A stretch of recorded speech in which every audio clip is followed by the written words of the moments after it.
There's something I really want each of you to work on. So this is a homework assignment. I'm going to talk a little bit about the census. Let me give you some background. I was named the Chief Executive Officer of Nielsen on December 2nd, 2018. So 1 year ago this week, I was in week 2. I had found the bathroom, which was good. And I was reviewing our plans for, I guess we had to put a budget together for 2019. And I was with our data science team, and Christine Pierce, who's our lead demographer, was telling me about the increased budget to correct the wrong census. And I'm like, well, why don't they make it right? And she said, well, there's a slim chance, but at that point, the Secretary of Commerce, even though we had been down there and shared data, had a proposal to ask a question about citizenship on the census.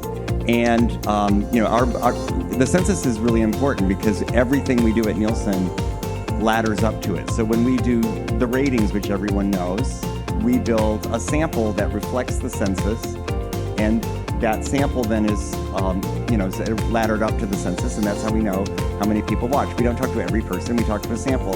Same thing when we know what's going on in market share, where to build stores. So if the census was wrong, everything would be wrong.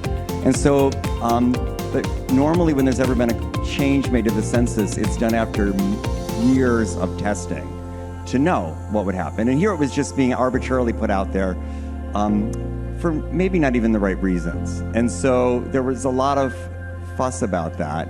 But I think there was also a feeling like, well, the Commerce Department wants to do it. It's an executive order. It's going to go to the Supreme Court. That's 5-4. We know how that's going to go. So, let's just be prepared to fix it. And I said, let's be prepared to fix it. But I don't think it's ever good to let things be wrong. And if you have any chance at all to make things right, you should.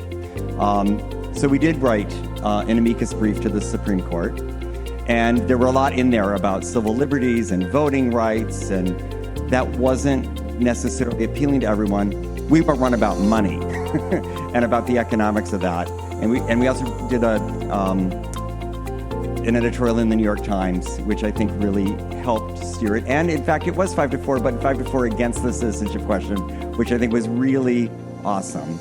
And it shows if something's wrong, speak up. There are people who will listen. And if you've got any power or privilege at all, and a lot of you do, use it to make things right.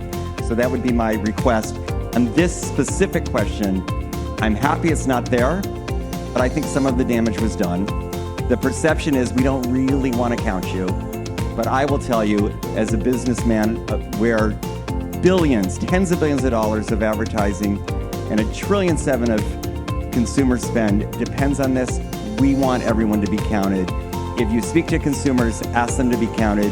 If you advertise, speak them to be counted. If you have employees, tell them to be counted. If you go to church, speak about this topic. Wherever you are, let's make sure we have a true count, and people in this country know we want to count them and serve them. Thank you.